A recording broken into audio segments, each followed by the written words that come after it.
माखन की एक पाव भाजी की गाड़ी थी, जहां गांव के सभी लोग पाव भाजी खाने आया करते थे। माखन भैया, एक मस्त मक्खन पाव भाजी बना दो। अभी लो भैया। वाह वाह भैया, आपके हाथों में तो जादू है। इतनी स्वादिष्ट पाव भाजी कैसे बना लेते हैं? बस ऊपर वाले की कृपा है। माखन के ग्राहकों को उसकी पाव भाजी बहुत पसंद थी। इस पाव भाजी को बनाने के लिए माखन रोज सवेरे उठकर सब्जी मंडी पहुंच जाया करता था और सबसे अच्छी सब्जियां खरीदता था। फिर वो दूध की डेयरी जाकर मक्खन खरीदता था। इन अच्छी चीजों से बनी हुई पाव भाजी बहुत ही स्वादिष्ट और पौष्टिक थी। माखन अपनी पाव भाजी 30 रुपए में बेचता था और ग्राहक भी इसे बड़े चाव से खाते थे। लेकिन फिर माखन की गाड़ी के बगल में एक वड़ा पाव की गाड़ी खुली। माखन भैया, आपकी पाव भाजी तो बहुत स्वादिष्ट है।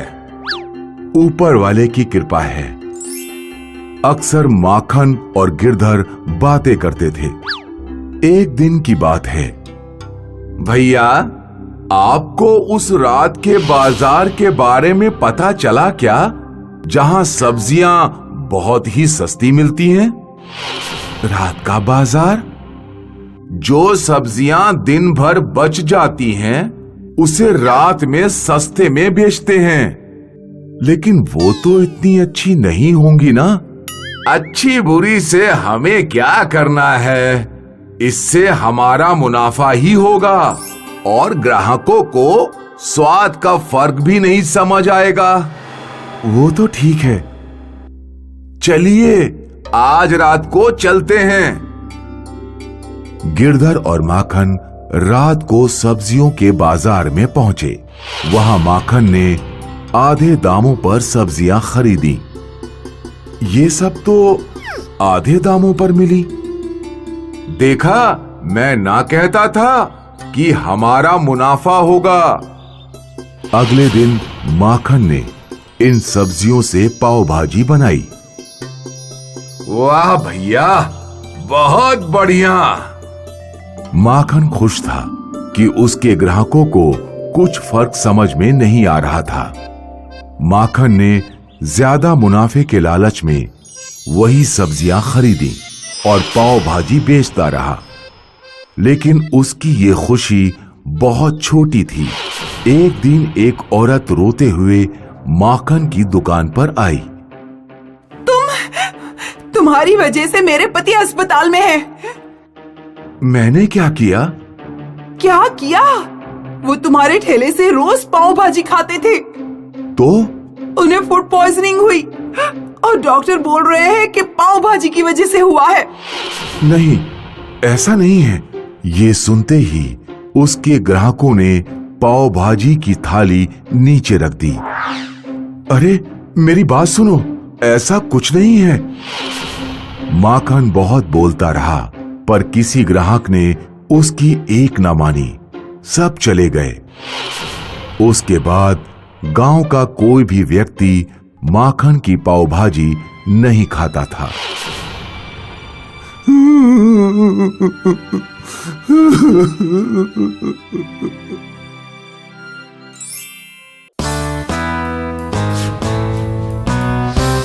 लखन सिंह का बेटा चमन दिल्ली यूनिवर्सिटी से ग्रेजुएशन करके वापस अपने गांव लौटता है। आ गए बेटा, आगे क्या करने का इरादा है? मैं तो कहता हूँ तुम IAS की तैयारी कर लो। नहीं पिताजी, हमारे देश को इस समय बिजनेस करने वालों की जरूरत है। ऐसे लोगों की जो रोजगार पैदा कर सकें। मैं कोई ना कोई बिजनेस ही करूंगा। आज तक हमारे परिवार में किसी ने बिजनेस नहीं किया और हमारे पास पैसे भी नहीं है, तो बिजनेस कैसे होगा? आप पैसों की चिंता ना करें पापा। धंधा करने के लिए दिमाग चाहिए। थोड़े पैसों में भी धंधा शुरू किया जा सकता है। चमन बाजार में जाता है और देखता है कि लाला राम ढाबे पर बहुत सारे खाना खाने वालों की भीड़ लगी हुई है। मुझे एक ढाबा खोलना चाहिए और इसके लिए किसी बड़ी पूंजी की भी जरूरत नहीं है। चमन अपने दोस्तों से पैसे उधार लेकर एक ढाबा खोल लेता है। चमन खाने में बहुत ही अच्छा वाला माल इस्तेमाल करता, अच्छा वाला आटा, अच्छे वाले चावल।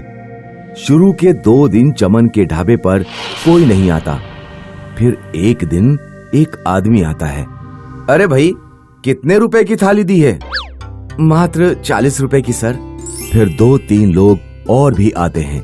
सभी लोग चमन के खाने की बहुत तारीफ करते हैं। चमन की सब्जी खाकर लोग उंगलियां चाटते रह जाते।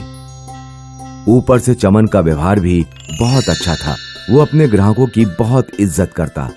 लेकिन धीरे धीरे चमन की दुकान पर भीड़ बहुत ज्यादा बढ़ने लगी। अरे भाई, रोटी जल्दी लेकर आओ। अरे मुझे सब्जी ला कर दो।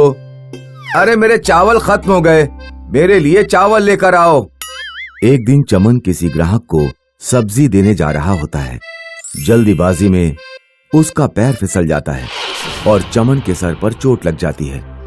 1 महीने बाद जब चमन हॉस्पिटल से वापस अपने ढाबे पर लौटता है तो वो देखता है कि उसके आसपास 4-5 नए ढाबे खुल गए हैं। चमन दोबारा ढाबा खोलता है और अपने साथ एक लड़के को भी काम पर रख लेता है।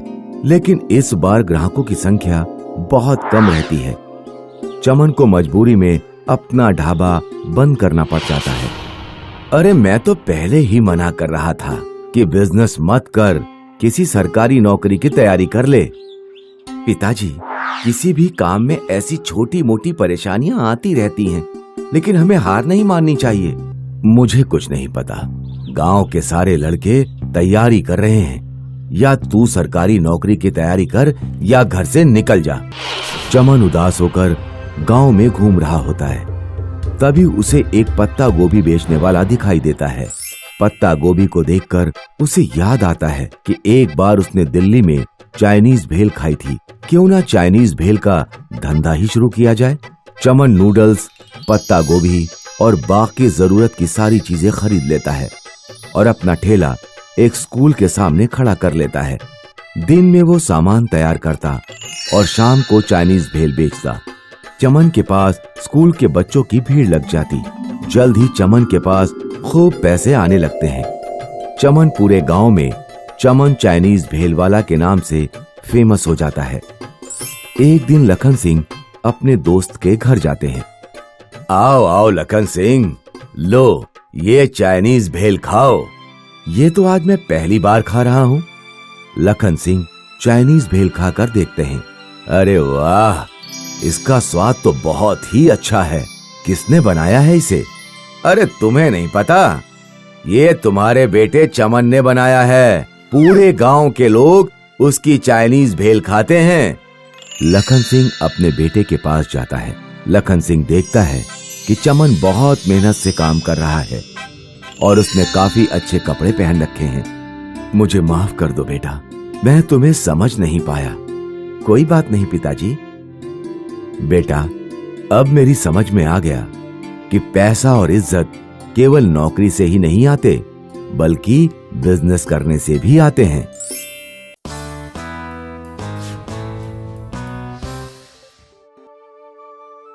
एक गांव में सोनम नाम की एक लड़की अस्पताल के बाहर छोले बेचा करती थी।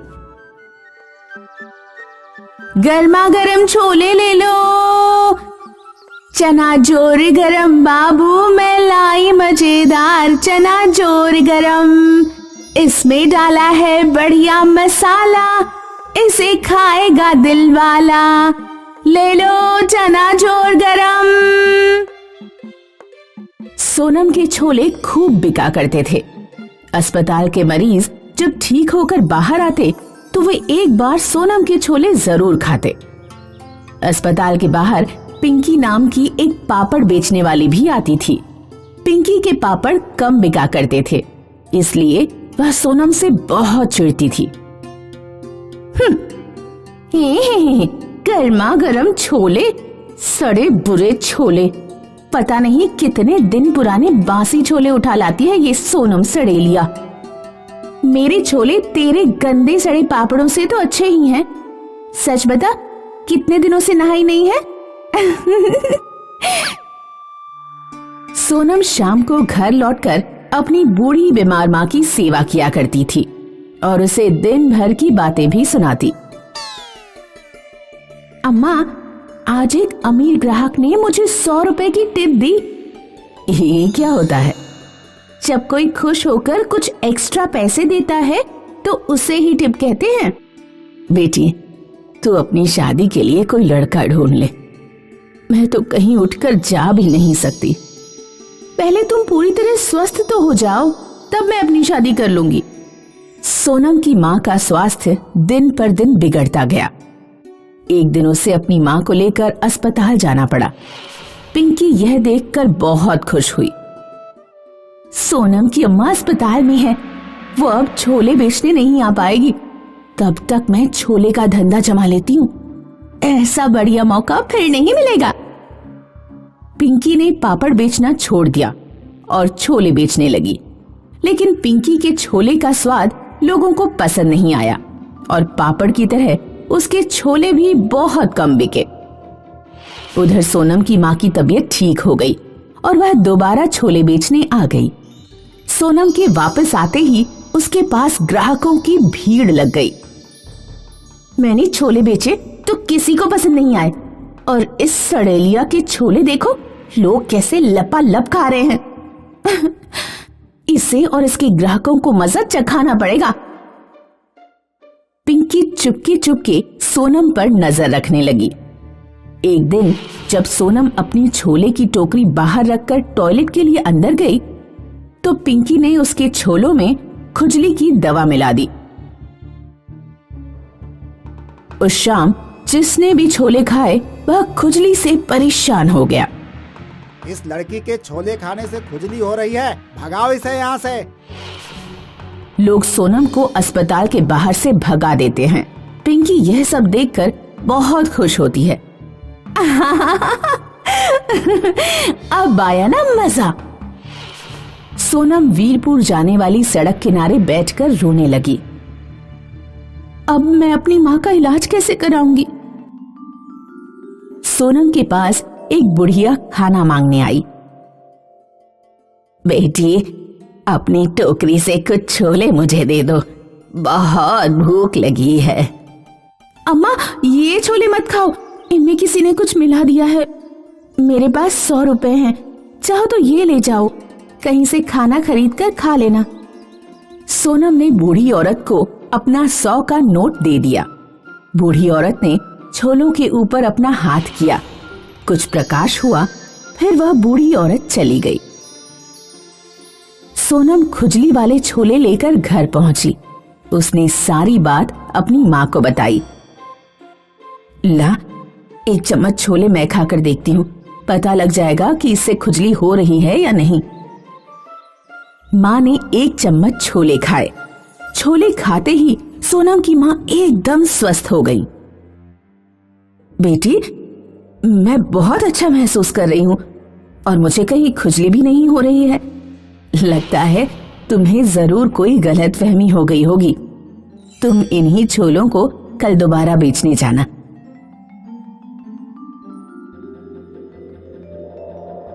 सोनम अगले दिन ही छोले लेकर अस्पताल के बाहर पहुंची। अस्पताल के बाहर ये बात फैल गई कि एक लड़की जादुई छोले बेच रही है, जिसके छोले खाने से कोई भी बीमारी ठीक हो जा रही है। सोनम के पास रोगियों की भीड़ उमड़ने लगी। लोगों ने उसे 2 गुने 3 गुने पैसे दिए और छोले खाए और सभी स्वस्थ होकर अपने घर लौट गए। पिंकी को भी यह बात पता लगी। जादुई छोले, ये क्या पागलपन है, जरा मैं भी तो खाकर देखूं। पिंकी ने भी सोनम के छोले खरीदे। जैसे ही उसने छोले खाए उसे भयानक खुजली होने लगी। अरे अरे अम्मा, मर गई रे, ये क्या हो रहा है? हर जगह बहुत खुजली हो रही है। मर गई रे, मर गई। सोनम ने देखा कि बूढ़ी औरत जिसे उसने 100 का नोट दिया था दूर खड़ी मुस्कुरा रही है। सोनम समझ गई कि जादुई छोले उसी बूढ़ी अम्मा का चमत्कार है। बूढ़ी औरत पिंकी के पास गई और उससे बोली, क्या अब भी तुम कभी दूसरों के सामान में कोई उल्टी सीधी चीज तो नहीं मिलाओगी? अगर तुम वादा करो तो मैं तुम्हारी खुजली ठीक कर दूं। हाँ हाँ हाँ, मेरी खुजली जल्दी से ठीक करो। मैं वादा करती हूँ आगे से कोई शरारत नहीं करूंगी। औरत पिंकी को ठीक कर देती है और गायब हो जाती है।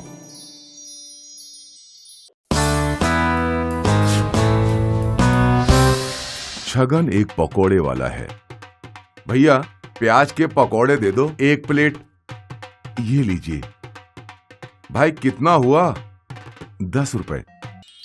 कुछ महीनों पहले तक छगन प्याज के पकोड़े 10 रुपए प्लेट के दाम से बेचता था और उसके ग्राहक भी बहुत संतुष्ट थे। लेकिन फिर नवंबर आया। छगन मंडी में सब्जी लेने गया। प्याज कैसा? 80 रुपया किलो। अरे बाप रे, लेकिन कल ही तो 30 रुपए था। अरे क्या भाई, वो कल था, आज का दाम 80 रुपए किलो है।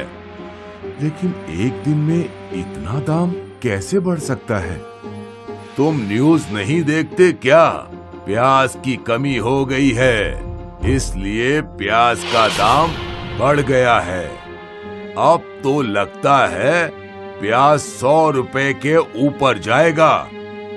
लेकिन फिर मैं पकोड़े कैसे बेचूंगा?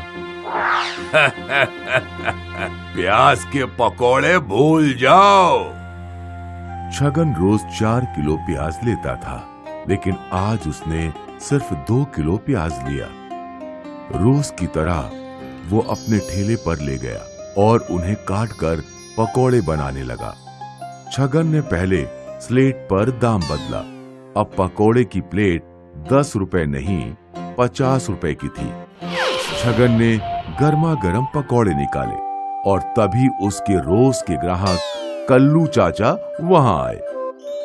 कल्लू चाचा पकोड़े के शौकीन थे, लेकिन अनपढ़। छगन, 1 प्लेट पकोड़े दे दो। जी चाचा जी। छगन ने पकोड़े दिए और कल्लू चाचा उसे चाव से खाने लगे। तेरे हाथों के पकोड़े में तो जादू है। कल्लू चाचा का खाकर हो गया और वो छगन को 10 रुपए देने लगे। ये लो। चाचा, दाम बढ़ गए हैं, प्याज महंगा हो गया है। कल्लू चाचा ने ये बात सुनी और एक और 10 रुपए निकाल कर दिए। अरे चाचा, 20 रुपए नहीं 50 रुपए प्लेट है। क्या? कल्लू चाचा के पैरों तले जमीन खिसक गई और उनके आंखों से आंसू बहने लगे। चाचा, कल प्याज 30 रुपए किलो था और आज 80 रुपए किलो, तो मैं क्या कर सकता हूँ? आपकी तरह मेरी आंखों से भी आंसू निकले थे, प्याज काटते वक्त नहीं बल्कि खरीदते वक्त। अरे नालायक, तू खाने से पहले नहीं बता सकता था? मुझे लगा आपने स्लेट देख ली होगी। अरे उल्लू, 50 रुपए में तो मेरे पूरे दिन की बीड़ी और खाने का खर्च चल जाएगा। अब नहीं चाचा, महंगाई बढ़ गई है। अब 50 रुपए में आधा किलो प्याज भी नहीं आएगा। ये प्याज है या सोना? लगता है थोड़े दिनों में प्याज सोनार की दुकान पर मिलेगा। ऐसा क्या? हाँ चाचा, और क्या? दुकानदार बोल रहा था 150 रुपए से ऊपर दाम जाएगा प्याज का। बाप रे, अब कर भी क्या सकते हैं? तू नहीं कर सकता, लेकिन मैं तो कर सकता हूँ। क्या चाचा? अरे मैं किसान हूँ, प्याज उगा सकता हूँ। अभी प्याज बोता हूँ फिर तू देख, अगले 1 साल में मेरे गांव में सबसे बड़ा बंगला होगा। हाँ चाचा, लेकिन मुझे कम दाम पर प्याज बेचना। हाँ हाँ, तू तो अपना बंदा है। आप 50 नहीं 30 रुपए ही दे दो, बाकी हम आपकी खेती होगी तब देख लेंगे। हाँ चल, अब मैं प्याज उगाने की तैयारी में लगता हूँ। प्याज के बढ़ते दाम देखकर लगता है कल्लू चाचा की तरह हर प्याज खाने वाले को खुद ही प्याज उगाना पड़ेगा। और वहाँ हमारे कल्लू चाचा चल पड़े। अभी के अभी प्याज बो देता हूँ। बाऊजी सही कहते थे कि मेरे खेतों से सोना निकलेगा। प्याज क्या सोने से कम है?